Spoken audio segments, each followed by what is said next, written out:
Oi, pessoal. Bom, voltando dentro dos componentes de previsão de demanda, e agora eu estou no slide 10, para vocês irem acompanhando, a gente tem a seguinte coisa que é importante. Bom, é importante analisar alguns fatores, porque eles influenciam e tem fator sobre a demanda. O que acontece? Fatores como a previsão de demanda passada, então demandas passadas eles influenciam especialmente em séries históricas, o tempo de espera de suprimento do produto, então essa questão da logística, então dias de logística, tempo de logística, se chega em uma semana, um mês, um ano, 2 dias, algumas horas, influencia. Esforço de propaganda e marketing, então, por exemplo, tá tendo campanha de um novo produto, isso influencia na demanda desse novo produto. Ou, por exemplo, as promoções de produto em uma determinada loja, em um determinado varejo, também influenciam sobre a demanda e essas promoções podem ser inclusives pré-determinadas e são bastante importantes que esses varejistas passem esse tipo de previsão para os seus fornecedores. A gente também tem era o que eu já falei, o que eu ia falar, que é os descontos de preços planejados, que muitos deles sabem, e podem ser casados, inclusive, com data de validade, ou ainda sabendo da perecibilidade de produtos, isso também pode acontecer, especialmente quando a gente está falando dos supermercados. Um outro fator bastante relevante é o estado da economia. Como é que a economia tá evoluindo? Tá ruim? Tá mal? O meu produto, vamos falar assim, ele varia, a demanda dele varia de acordo com o dólar? Não.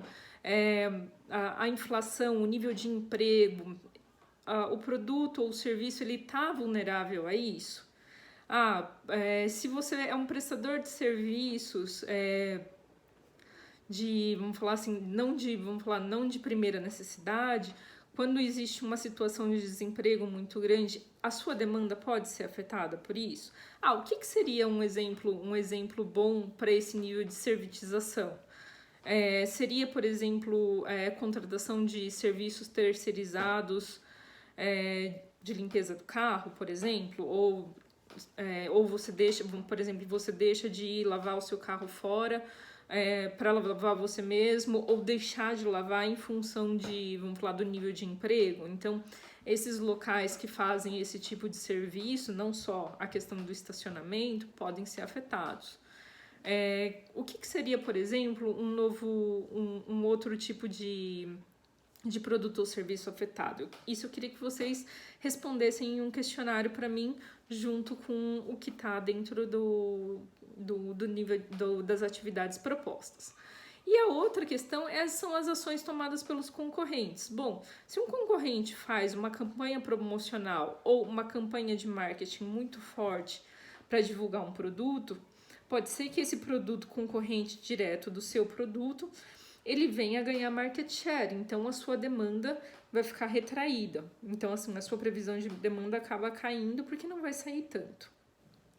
Bom, fora os componentes da previsão de demanda, uma outra coisa que é muito importante são os 4 principais métodos dessa previsão, o qual depois, na nossa próxima aula, a gente vai entrar para o entendimento desses métodos e como eles funcionam um a um. O primeiro deles, ele pode ser qualitativo. O que isso significa? Bom, por ser qualitativo, ele já é subjetivo ao julgamento das pessoas, né? Ao julgamento humano. Mas eles são bastante importantes quando a gente está prevendo uma demanda para alguns anos futuros de uma nova indústria, de uma nova empresa, de algo que não existe no mercado. Por quê? Porque não se tem dados. Não se tem, dados históricos, não necessariamente os fatores que influenciam nessa demanda estão previstos. O outro tipo de método são as séries temporais. Em primeiro lugar, o que são séries temporais ou séries de tempo?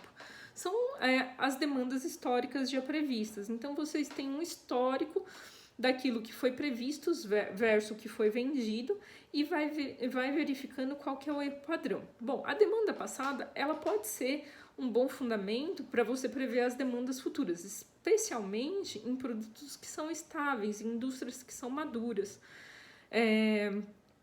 que não variam a demanda básica de um ano para o outro. O exemplo do leite que a gente deu lá no primeiro vídeo é bem cabível aqui.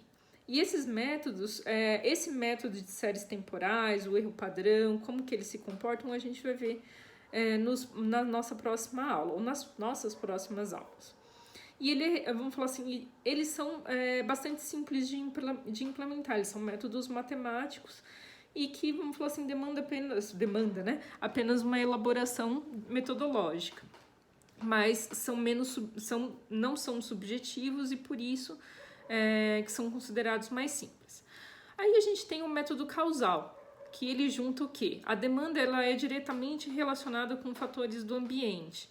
Então a minha demanda vai depender do que está acontecendo no ambiente, vai depender do dólar, vai depender da economia, o preço do produto, de um determinado produto, está diretamente relacionado à demanda. Então, assim, o meu produto vai sair mais ou sair menos porque eu tenho 10 centavos a mais ou 10 centavos a menos. Então, isso é bastante relevante. Ou não, ou a minha marca, ela sobrepõe a isso.